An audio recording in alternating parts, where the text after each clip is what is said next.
Hello guys, welcome back to another video of Techavro. Hope you guys having a nice day. In this video I'm going to show you how can you lock PDF on iPhone or iPad. So guys, it's very easy. At first just you need to go to your files. Now after going to your files, just click on a PDF just like I'm clicking on this. And after clicking on the PDF, in the top here you can see the PDF name. Just click on the name of the PDF. And after that, here you can see lock PDF option. Just click on lock PDF. Now all you need to do is just give a password for the PDF, and you need to just verify the password.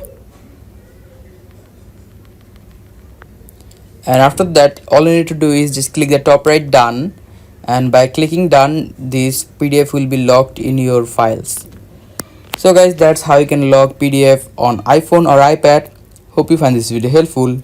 If you find it helpful, then give a thumbs up and don't forget to subscribe Techavro. Thank you so much for watching the video.